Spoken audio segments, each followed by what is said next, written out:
Taking another look today at the 1979 Harley Davidson Lowrider. This model, also called the FXS-80. I believe the first year of the Lowrider was 77. 79 may have been the first year of the two-tone paint job, and I'm pretty sure it was the first year of the 80 cubic inch engine. When I got this, I was also looking at Super Glides. I thought Super Glide was the cooler sounding name, especially the Super Glide Fat Bob, which came with this same gas tank, the two individual gas tanks with two filler caps that are real and the gauges in between. But the Super Glide Fat Bob did not include the highway pegs and lugs on the frame for those, and did not include oil cooler or a Kickstarter.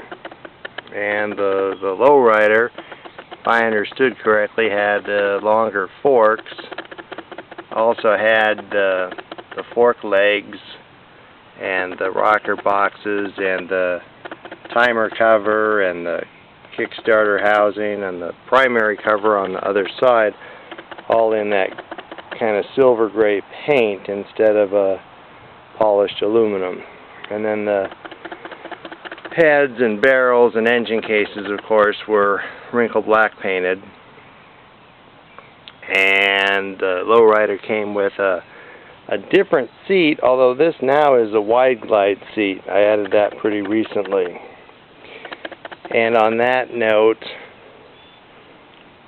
from this side of the motorcycle, much is not stock. That's the air cleaner is from an earlier model. This would have come with the large ham can air cleaner. I've still got the stock carburetor. This is an earlier air cleaner. I've even got this rubber band trim on the outside of it, although it's getting weather checked. Similarly, the exhaust is not stock, and while the air cleaner is earlier, the exhaust is actually later. This would be like from about an 81 or maybe even a 1980 Super Glide or Lowrider. The stock exhaust was a 2-into-1, which is on my garage wall now, but I found all the pieces for this factory staggered dual setup. And these mufflers, at the time I was putting this together, these are Harley Davidson Screaming Eagle mufflers, which you could just buy, and they bolt right on to this exhaust system. Came to find out, though, the original hinge that the Kickstarter goes on used to hold the Kickstarter lever up higher, a little bit back, and a little bit outward. But unfortunately, this hinge just came around and hit the pipe. So I had to buy and pay retail for this more compact hinge that holds the Kickstarter lever up here, so it clears the pipe. But as you can see in my other video where I'm kickstarting this, now it has a tendency to want to fold up when it's at the bottom of the Kickstarter stroke. And I don't recall that ever happening with this. I keep calling this a hinge. I don't know what its official name is. So that's the story on the air cleaner and the exhaust. The brakes on this have never seemed that powerful to me. I've tried different pads at the front. I think I had these disc machined flat at one time, but it's not exactly skidding the front wheel, far from it. And at the back, in those years, the disc was smaller and the caliper was lower, and it was only supported at one end. And that is a known problem. You often see, and I ran for a time, a little spring in between here to try and hold that up. but I found a bigger disc used somewhere, I don't remember where, and then paid retail for the later model bracket, drilled a hole through the caliper to mount it to the later model bracket. Now it's supported at both ends, so I've got the larger rear disc. But in truth, I'm getting a lot of pulsation from this, and I may have this disc machine flat and start over.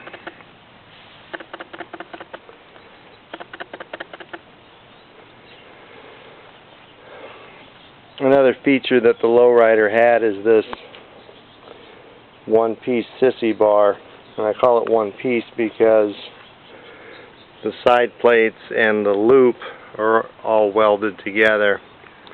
At one time, Harley Davidson sold accessory side plates in several different heights of sissy bar, which I meant to buy so I could adjust the height to a taller one and a lower one, but I never got around to it.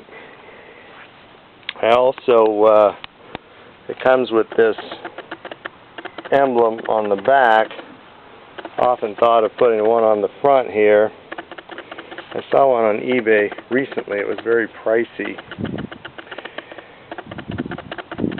These bars are meant to hold the saddlebags from getting into the chain and into the wheel on the other side. I added these, but I never got around to buying the saddlebags in truth. Lock for the fork. I must have seen somebody else do this. You can hang it on that passenger foot bag, and so far it's never fallen off.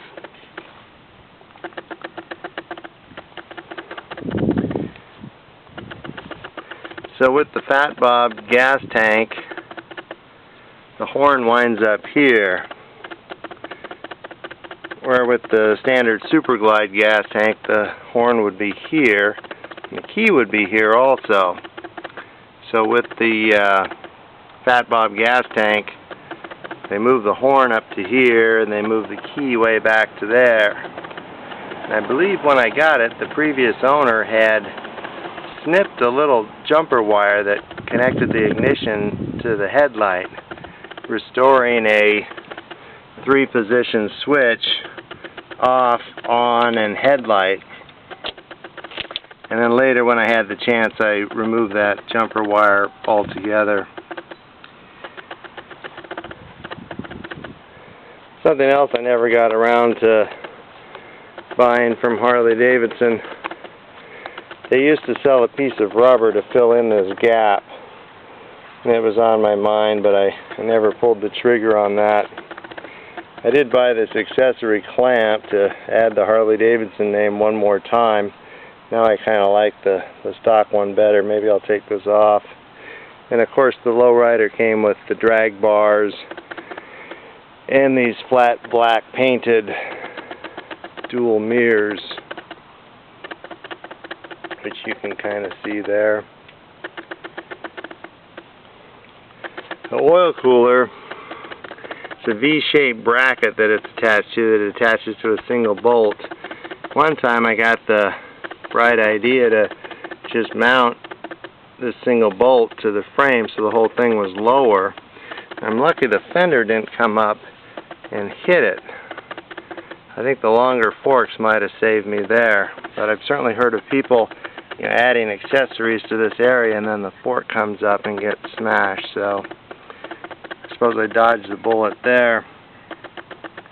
This spin-on oil filter I added, actually the second spin-on I tried to run on this. Later models put the spin-on filter under here, mounted to one of the engine mounts if I remember correctly. And I tried to do that. It's the belt drive ones that have the filter back here. Well, the bolt holes on the filter bracket didn't line up. I should have included that bracket in the video. I still have it. So for a while I had that bracket hanging on one bolt, but then I changed to the spin-on up here, which is a Harley accessory. I didn't like having the hoses pinched together here by the thermostat, which the previous owner added. I believe I'm the second owner, by the way. So I've actually got the thermostat tucked under here, but it's not an elegant solution there. The hoses are pretty congested. Not totally happy with that.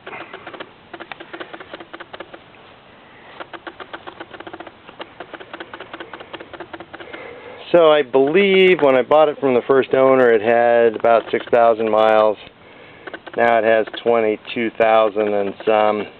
Before it hit 20,000, though, the exhaust valve on the rear cylinder committed suicide. So I did the top end work on it. Reused the same pistons. Perhaps a mistake because the compression was pretty high on these. They lowered the compression in later years. But wound up not putting that many miles on the top end. Sadly, I don't get to ride this very much anymore. And again, that seat's from a Wide Glide. Somehow I heard that Harley was selling these pretty cheap, and I snapped one up. That was a few years back. And of course it's a chain drive and a 4-speed. One thing I remember, one of those only on a Harley stories, I suppose. I'm riding along one day on the highway, and looks like I'm getting a phone call. Sorry, let me take this.